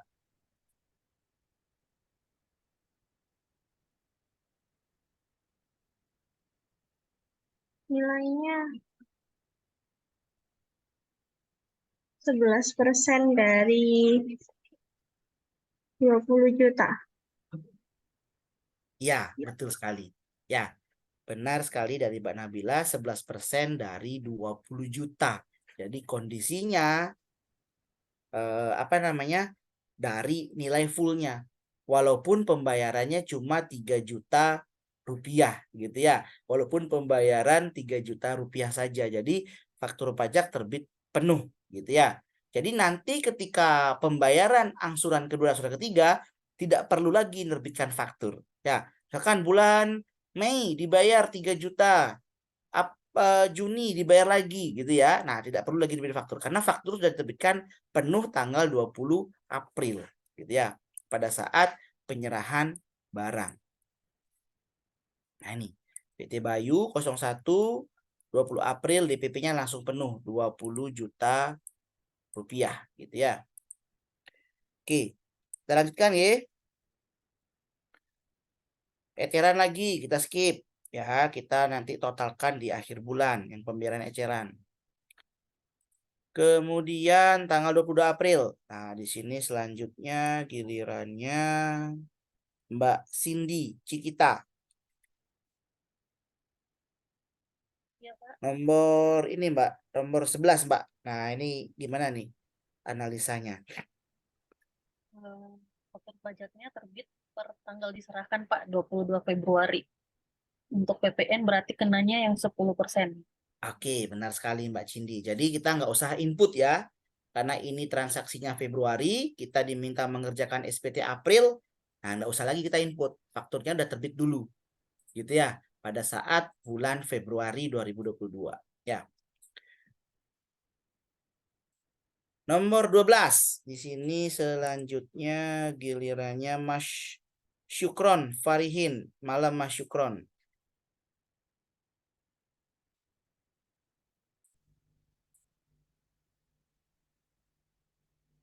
Mas, enggak kedengeran Mas. Mungkin bisa diketik di kolom chat saja.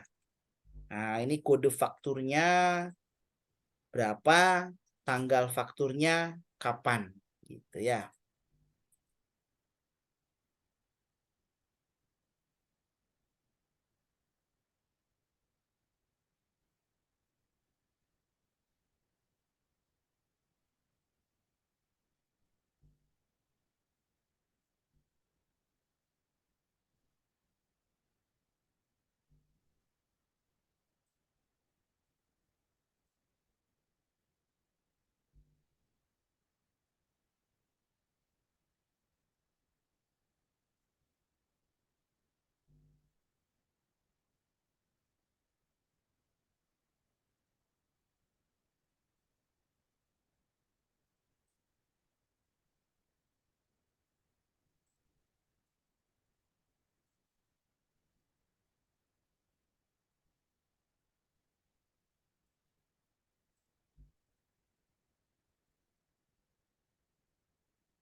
23 April, kata Mas Syukron.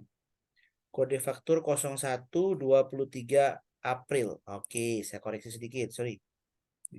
Kelihatan besar sekali jadinya. Nah, oke Mas. Mas Syukron. Jadi saya kembali lagi ke saat terutang, Mas. Nah, ini. Faktur pajak dibuat pada kalau penyerahan kepada bendahara sebagai pemungut PPN itu dibuat saat PKP rekanan menyampaikan tagihan. Nah, dalam soal berarti kondisinya penyerahan tagihan baru dibuat bulan depan. Jadi faktur pajak juga mesti dibuat di bulan depan atau bulan Mei. Jadi kondisi bulan April belum perlu menerbitkan faktur pajak gitu ya. Jadi nggak perlu kita input nih transaksi yang 23 April. Sama seperti 22 April ini. Ya, kalau 22 April faktur pajaknya udah terbitin dulu Februari. Jadi sekarang nggak usah kita buat. Kalau yang 23 April tagihannya baru dibuat bulan depan. Berarti faktur pajaknya juga dibuat bulan depan. Khusus kepada bendaharawan pemungut PPN gitu ya. Oke, jadi nomor 12 belum perlu kita input. Kita lanjut ke nomor 25 April 2022. Diserahkan sejumlah alat teknik anak kepada PT Nusantara dengan harga jual 80 juta. Sebulan lalu telah diterima uang muka 10 juta rupiah. Oke. Lanjut di sini Mbak Saprila Nurfadila. Ya Pak, malam Pak. Kalau dari saya itu masuk formulir A2. Ya, betul. DPP-nya berapa? DPP-nya setelah dikurangi uang muka Pak. Oke, benar sekali. Ya, jadi atas penyerahan ini PPN-nya itu ada dua. Bulan lalu PPN-nya 10% kali 10 juta bulan Maret. Bulan April karena tarif udah baru 70 juta kali 11% gitu ya. Jadi satu alat teknik tapi PPN-nya dua tarif gitu ya. Karena memang pengenaan PPN-nya berbeda-beda. Bulan lalu, bulan Maret dibuat karena penerimaan uang muka 10 juta. Kalau yang sekarang sisanya gitu ya. Benar sekali. Bahwa DPP-nya hanya atas sebesar yang 70 juta. Nah, ini ya. 010 25 April 70 juta, PPN-nya 7.700.000 rupiah.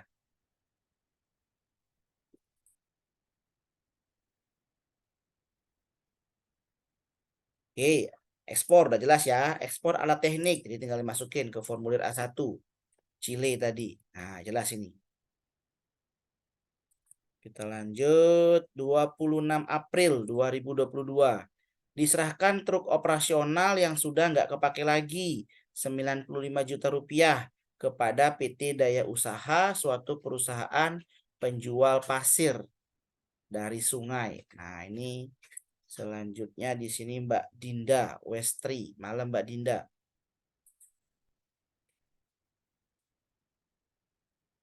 Malam, Pak. Oke, nomor 16 gimana? Sorry, nomor 15 dulu Mbak. Gimana analisisnya Mbak? Bentar, Pak.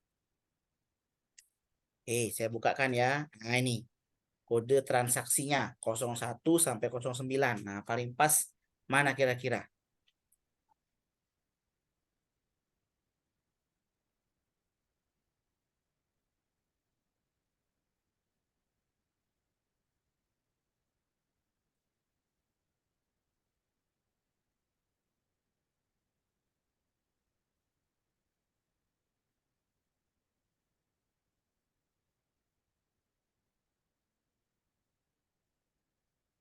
Kosong satu kah, Pak? 01. Oke. Siap. Kita bahas ya. Truk operasional yang udah nggak kepake lagi. Nah, ini kan masuknya berarti bukan penyerahan yang biasa-biasa saja, normal-normal saja. Ya, jadi kondisinya ini penyerahannya truk operasional ini merupakan aktiva tetap. Ya, aktiva tetap yang menurut tujuan semula tidak untuk diperjualbelikan. Gitu ya. Jadi lebih pas masuk ke 09. Penyerahan barang kena pajak berupa Artify yang menurut tujuan semula tidak untuk diperjualbelikan. Confirm pasal 16D Undang-Undang PPN. Ya, jadi posisinya transaksi ini nomor 15, kode transaksinya 09 ya. 09. Nah, ini PT Daya Usaha 09. Ya, 09 urutannya sekian, DPP-nya 95 juta, PPN-nya 10 juta 450 ya. Jadi walaupun statusnya sama ya, pengenaan PPN-nya dipungut sendiri, jadi lebih tepat dikenakan ke 09. Lebih tepat. Pak, gimana kalau terlanjur salah Pak, sampai 01 ya, nanti terbitin faktur pajak pengganti gitu ya. Tetap pakai ini, tinggal ganti kode transaksinya dari 01 menjadi 09. Lanjut. Diserahkan sebagai sumbangan sejumlah alat teknik kepada panti asuhan. Harga pokok barang tersebut 3 juta rupiah. Nah, ini kode fakturnya berapakah? Di sini lanjutnya Mbak Hoiriah Maulidia. Ya, Pak. Nah, ini nomor 16, Mbak. Ya. Ini masuknya ke pemberian cuma sama dengan pemberian cuma-cuma ya, Pak. Berarti Ya. kodenya 04 dengan DPP-nya harga pokok barang. Oke, benar sekali, Mbak. Jadi kode fakturnya 04. Nah, ini ya. Jadi nama penerimanya nanti panti asuhan, kodenya 04, DPP-nya adalah harga pokoknya. Oke. Lanjut nih. Menyerahkan 1 unit aset kendaraan berupa mobil operasional. Nah, ini juga sama nih ya dengan yang 15 nih ya, PPN pasal 16D ya. Kode fakturnya 09. 09. Lanjut. Nah, 18, 30 April. Di sini selanjutnya gilirannya Mas Roni Darmawan. Halo, iya, Pak. Oke. Kode faktur sama DPP-nya berapa, Mas? Nomor 18.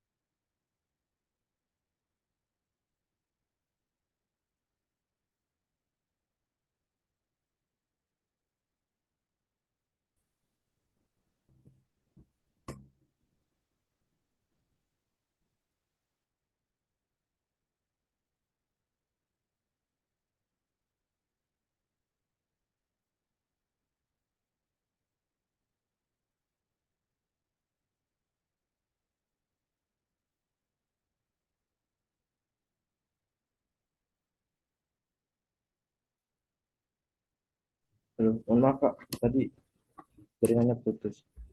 Oh, oke. Gimana, Mas? Jadi nomor 18 gimana, Mas? Posisinya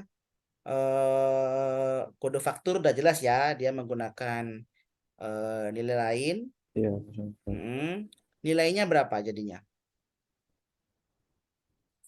60 juta, Pak. 60 juta. Nah, karena udah menggunakan nilai lain ya berarti jangan gunakan lagi nilai harga jualnya. Ya, 60 juta ini merupakan harga jual konsumen. Ya, kita cari sekarang berapa harga pokoknya gitu ya. Nah, kalau harga jualnya sekian, berarti dalam hal tersebut ada unsur laba kotor. Jadi kita harus keluarkan laba kotor 20%. Ya, berarti ini sebenarnya harga pokoknya 100 per 120 kali 60 juta atau 50 juta harga pokoknya gitu ya.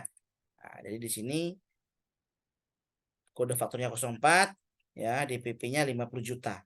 Ya.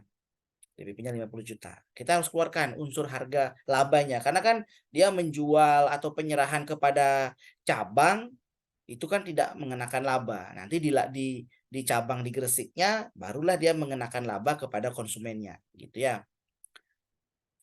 Nomor 31 April, silakan barang berupa satu alat teknik. Nah, ini baru menggunakan kode 01 ya. Nah, jelas. Oke, seperti itu teman-teman, Bapak Ibu sekalian untuk penyerahan formulir di informasi penyerahan. Tadi kita ada input di A1 dan A2. Nah, kemudian untuk input di B, formulir AB yang tadi, nah ini kita harus tambahkan semua nih. Penyerahan dalam negeri dengan faktur pajak digunggung ya. Kita total tadi yang eceran-eceran tadi itu. Dari atas sampai bawah berapa ada yang eceran. Nah, di sini saya hitung ketemu yang eceran itu sebesar 840.000. PPN-nya dikalikan 11%, gitu ya. Sekarang kita ke formulir pembelian. Nah, informasi perolehan. Nah, di sini kita melihat berapa yang bisa kita kreditkan, berapa yang tidak bisa kita kreditkan, gitu ya. Berapa yang bisa kita kreditkan, berapa yang tidak bisa kita kreditkan. Kondisi yang pertama, PPN impor. Nah, jelas kita masukin ke formulir B1 ya. Nah, formulir B1. PPN-nya 11%. Kemudian membayar biaya servis mobil sedan Honda City yang digunakan untuk kegiatan operasional gitu ya, manajer pemasaran. Nah, ini masuk ke dalam formulir B2 ya, dapat dikreditkan. Nah, ini kalau sebelum undang-undang HPP ini nggak bisa dikreditkan teman-teman ya, karena dia ada kata-kata sedannya. Gitu ya, ada kata-kata sedannya. Nah, sedan dan station wagon sebelum revisi Undang-Undang HPP itu tidak dapat dikreditkan. Nah, kalau kondisi sekarang itu dapat dikreditkan sepanjang itu memang berhubungan dengan kegiatan usaha. Gitu ya. Nah, ini dapat dikreditkan.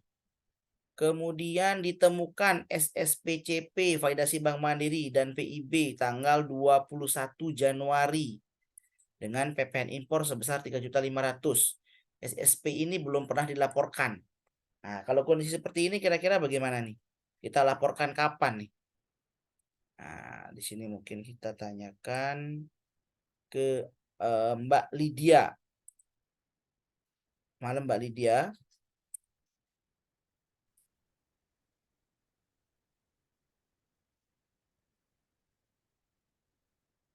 Enggak kedengeran Mbak Lydia? Masih belum terdengar suaranya?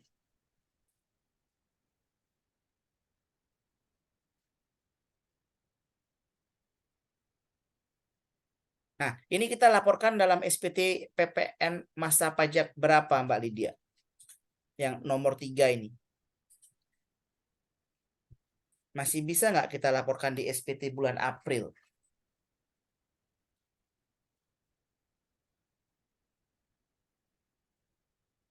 Oke, tidak terdengar suara dari Mbak Lydia.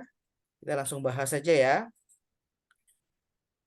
Kita langsung bahas. Jadi gini teman-teman, kalau kita ketemu faktur pajak yang belum kita kreditkan, baik itu faktur pajak pembelian ataupun dokumen impor ya, selama itu berhubungan dengan kegiatan usaha, itu kita bisa kreditkan dalam masa pajak sekarang, yang penting belum lewat 3 bulan gitu ya. Jadi kondisinya ini tanggalnya itu masa pajaknya Januari 2022.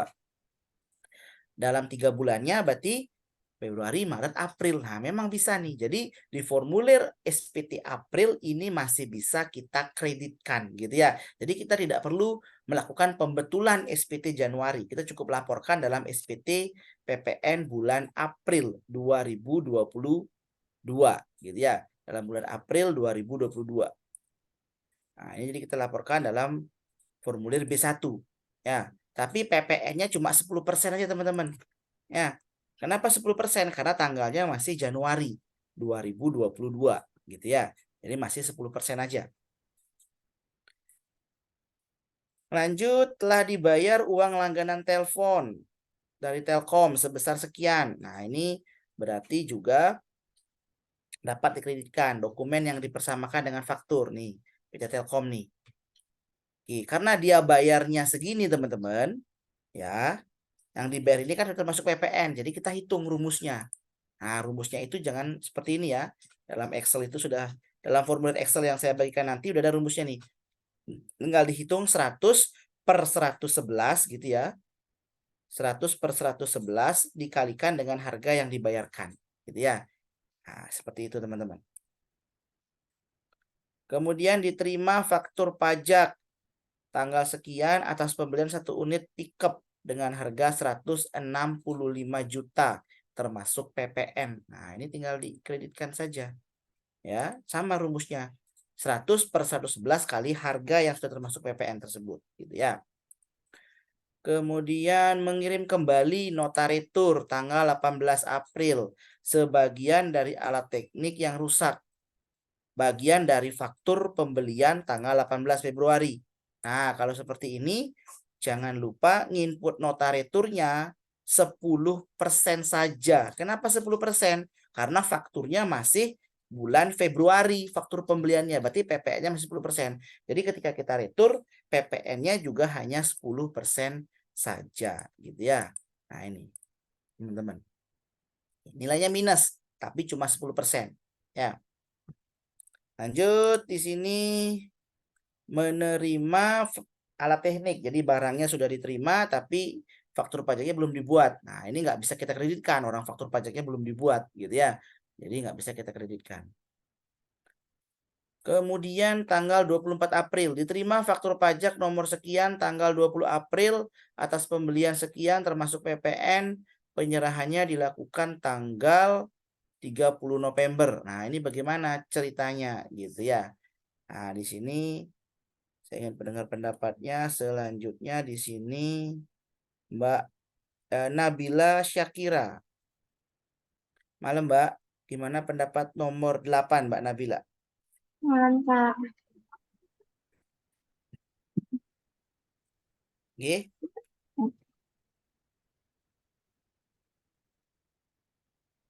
Ini masih bisa kita kreditkan nggak Mbak? Nggak bisa. Kenapa Mbak nggak bisa Mbak? Karena udah lebih dari 3 bulan. Iya, ya, karena sudah lewat dari 3 bulan dari saat penerbitan faktur. Jadi ini bukan faktur pajaknya diterbitkan dulu tapi baru kita temukan, gitu ya. Ya, beda kalau kondisi yang seperti yang ini nih. Yang di atas tadi ya, faktur pajaknya tanggalnya udah bener tapi kita lalai. Kelewatan kita belum kita kreditkan. Nah, kalau yang sekarang dari penjual sudah lalai. Dari penjual sudah lalai. Faktur pajaknya itu tanggal 30 November, tapi faktur pajaknya nggak diterbitin. Ya, penyerahannya 30 November, tapi faktur pajak terbitin April. Jadi ini sudah sangat lewat. Sudah lebih dari 3 bulan. Jadi nggak bisa kita kreditkan. Nah, karena nggak bisa kita kreditkan, kita inputnya dalam formulir B3. Ya. Nah, ini penting nih. Kita input dalam formulir B3. Pak, boleh nggak usah dilaporin? Nah, jangan. Kalau nggak kita laporin, nah ini berarti ada faktur pajak masukan yang nggak kita laporkan gitu ya. Nah, kondisinya nanti pembeliannya dianggap juga penjualan juga dianggap belum dilaporkan gitu ya. Jadi wajib kita laporkan walaupun tidak dapat dikreditkan gitu ya. Masukinnya ke dalam formulir B3 nih. PT Kian Maju ya.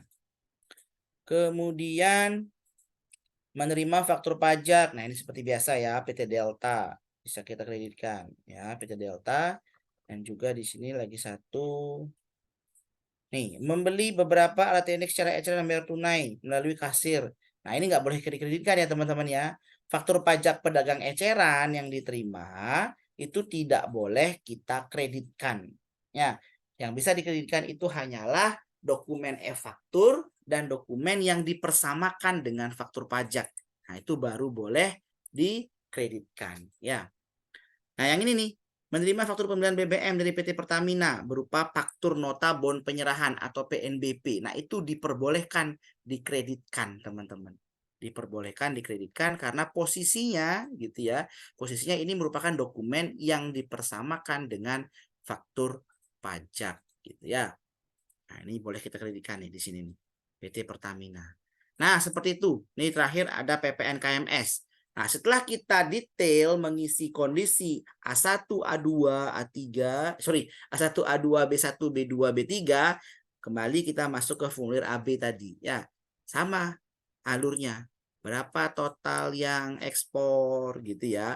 Berapa yang tidak digunggung, berapa yang digunggung gitu ya. Nah, yang dipungut sendiri berapa, pungut PPN berapa gitu ya. Tadi nggak ada yang fasilitas tadi ya. Ini tinggal kita rinci aja teman-teman dari sini. Ya 01 berapa, 02 berapa, ya 04 berapa, 09 berapa. Nah, ini kita input di sini ya. Termasuk yang bisa dikreditkan gitu ya. Pajak masukan yang bisa dikreditkan dan ada kompensasi dari bulan sebelumnya di soal. Nah, di sini. Dalam SPT PPN Maret terdapat kelebihan bayar yang diminta untuk dikompensasikan ke masa pajak berikutnya. Gitu ya. Seperti ini. Ya, baru kembali ke masuk formulir induk gitu ya. Nah, ini yang dipungut sendiri hanya yang sebesar ini. Yang di formulir ini. Nah, ini. Nah, ini ya. Nah, ini dipindahkan ke depan gitu ya. Ini intinya tuh yang di sini teman-teman, intinya. Pajak keluaran yang dipungut sendiri inilah PK-nya gitu ya. Ini PK-nya 64 turunnya ke sini. Ya. Pajak masukannya yang dapat dikreditkan turunnya ke sini sehingga ketemu kurang bayarnya berapa, lebih bayarnya berapa atau nihilnya berapa gitu ya. Nah, seperti itu teman-teman untuk kondisi studi kasus soal nomor 2. Nah, ada pertanyaan nggak kira-kira dari soal studi kasus nomor 2?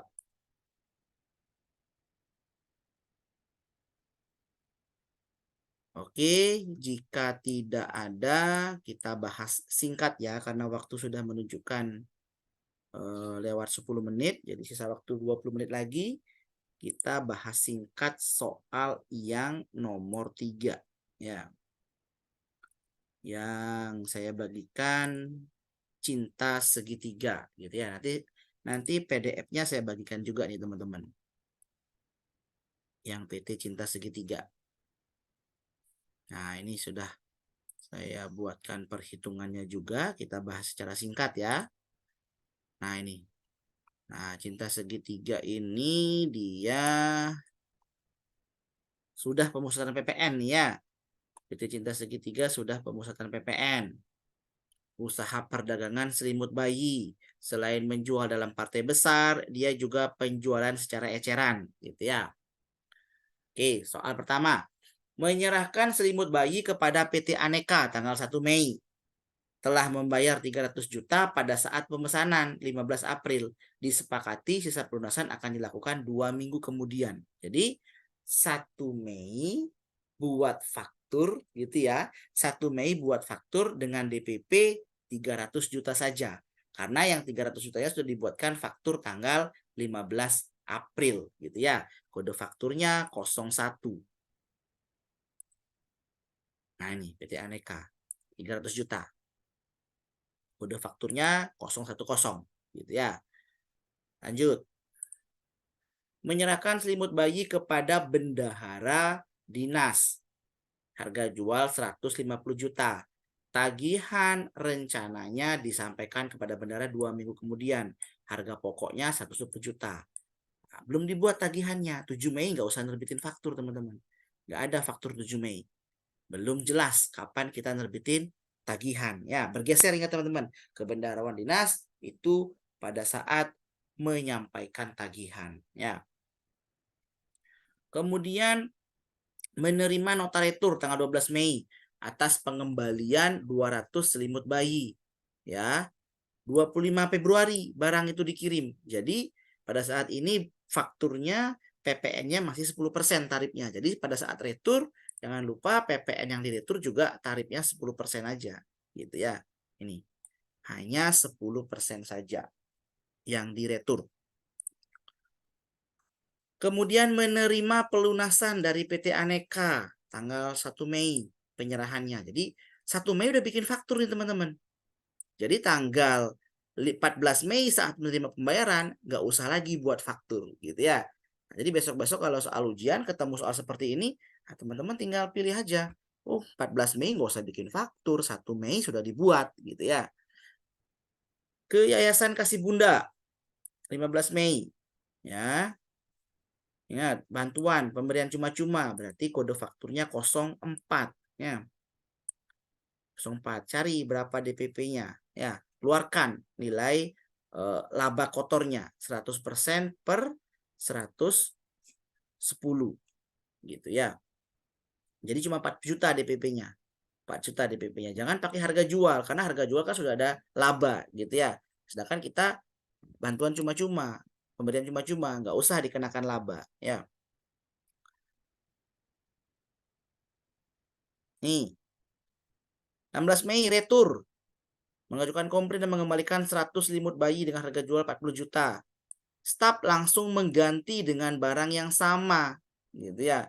Nah, kalau diganti dengan barang yang sama berarti retur ini bukan retur, tidak perlu diinput dalam faktur karena sudah diganti dengan barang yang sama. Jadi dia barangnya nggak diretur, cuma diganti.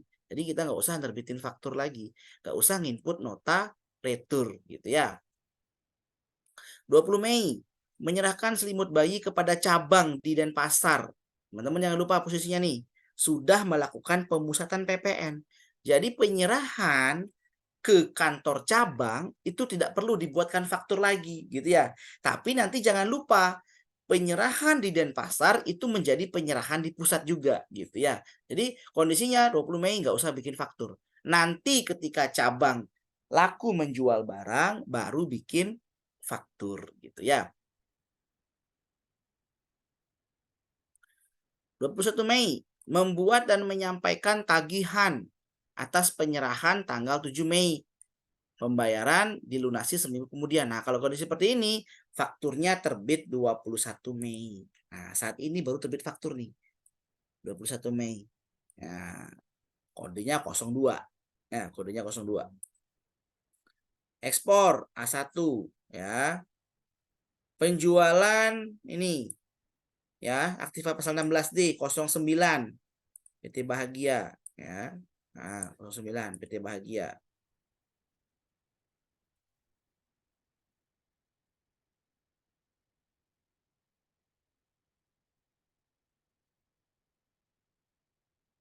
Disepakati kontrak penjualan.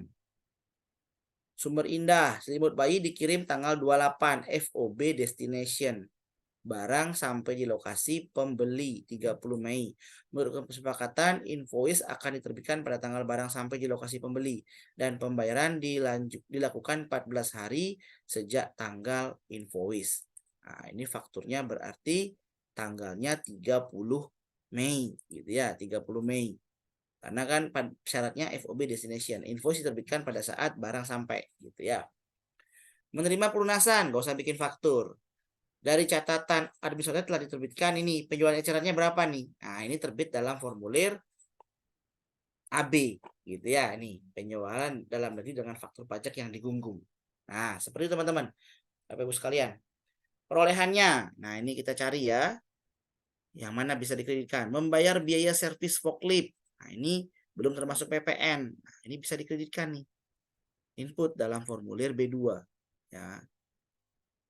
Kemudian membayar impor. Input dalam formulir B1. Gitu ya.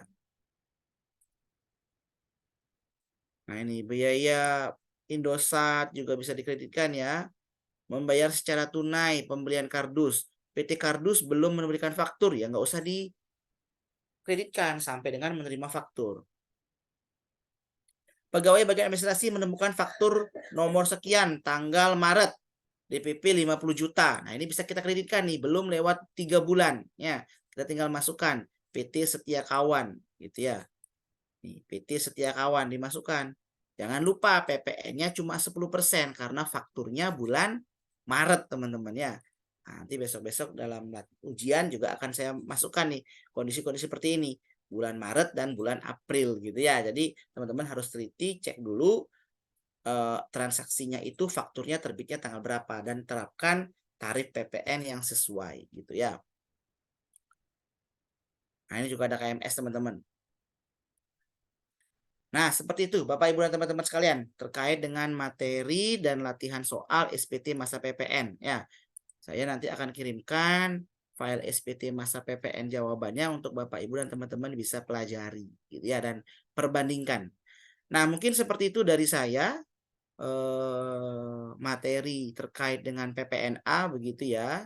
Nanti materi yang lebih detail terkait dengan fasilitas, PPNBM itu akan dibahas kembali dalam materi PPNB gitu ya.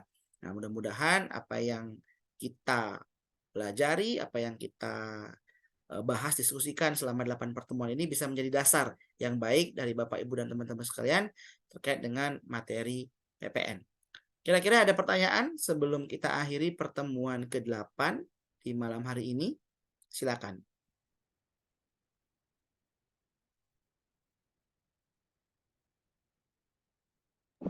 Ya, Pak Putu mau tanya Pak, kalau misalkan bulan Maret sama April itu kan ada perpindahan ya Pak. Misalkan kita jual itu di di bulan Maret ya kan masih PPN 10%. Nah, Iya. misal bulan April atau setelah April itu kita ada retur, itu kita pakai 10% atau 11% ya Pak ya?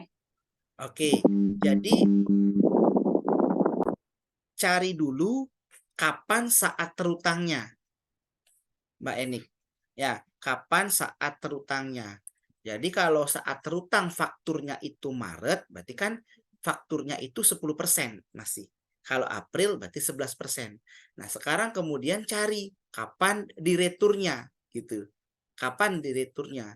Nah, kalau direturnya tinggal menyesuaikan dengan faktur pajak normalnya. Karena kan retur itu pasti mengacu kepada faktur pajak normalnya gitu. Jadi seperti contoh soal yang tadi, kondisinya kalau faktur pajaknya penyerahannya Maret ke belakang gitu ya, Maret 22, Februari 22 sampai ke belakang, ya berarti ketika retur yang diretur cuma PPN 10% saja. Seperti itu Mbak Eni. Tapi nanti misal itu ya Pak ya, berarti ngikutin faktur pajak awal ya Pak ya? Betul sekali, ikutin faktur pajak awalnya gitu ya.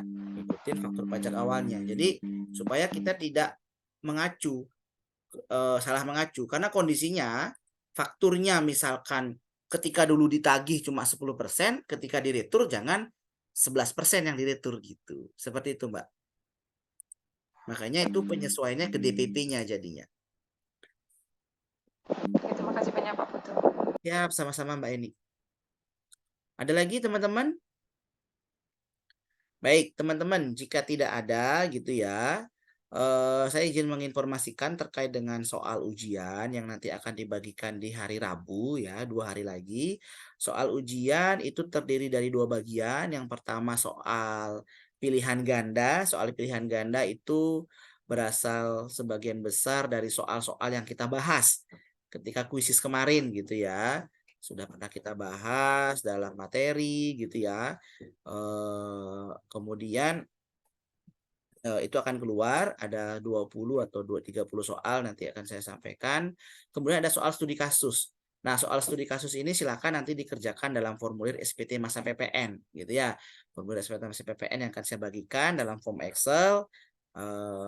Soal pilihan ganda saya wajibkan dijawab dalam form Excel dan dikumpulkan juga dalam form Excel gitu ya. Pilihan ganda dijawab dalam form Excel dan dikumpulkan dalam form Excel untuk mempermudah saya mengkoreksi. Untuk soal studi kasus SPT, pengisian SPT, nanti saya kembalikan ke teman-teman. Silakan monggo mau dikumpulkan dalam form Excel, PDF, tulis tangan atau apapun silakan. Saya kembalikan ke teman-teman semua. Mungkin seperti itu informasi dari saya. Kira-kira jika tidak ada hal yang ingin didiskusikan lagi, ditanyakan lagi, saya sampaikan seperti itu. Saya ucapkan terima kasih banyak atas kerjasama, perhatian selama 8 pertemuan ini ya. Semoga apa yang kita pelajari dapat memberikan manfaat, dapat memberikan tambahan bagi Bapak, Ibu, dan teman-teman sekalian. Saya mohon maaf juga jika ada kesalahan dalam penyampaian, begitu ya. Seperti itu, jika ada hal yang ingin didiskusikan kembali, silakan nanti jangan sungkan-sungkan untuk bertanya gitu ya, nomor saya sudah ada di grup Japri, silahkan gitu nanti kita diskusikan sama-sama. Mungkin seperti itu dari saya. Selamat malam Bapak Ibu dan teman-teman semuanya, semoga semua dalam keadaan sehat selalu ya. Oke, sama-sama Bapak Ibu semuanya. Saya kembalikan ke Mbak Ica, silakan Mbak Ica. Baik, terima kasih Pak Putu Eka atas penyampaian materi pada malam hari ini dan selama 8 kali pertemuan materi PPNA. Semoga bermanfaat bagi Bapak, Ibu, dan rekan-rekan semuanya. Seperti yang sudah disampaikan terkait ujian ya, bahwa atas kebijakan instruktur dipersilahkan untuk diketik boleh, dan bisa dalam bentuk Excel ataupun PDF, di PDF-kan juga dipersilahkan kepada Bapak Ibu. Mungkin yang perlu kami ingatkan terkait pengumpulan jawaban ujian tetap sesuai ketentuan kami ya Pak. Waktunya 2 hari ya. Ya, Ya, baik. Waktunya 2 hari. Jadi hari Rabu soal dibagikan dan maksimal pengumpulan adalah hari Jumat jam 4 sore via website LMS.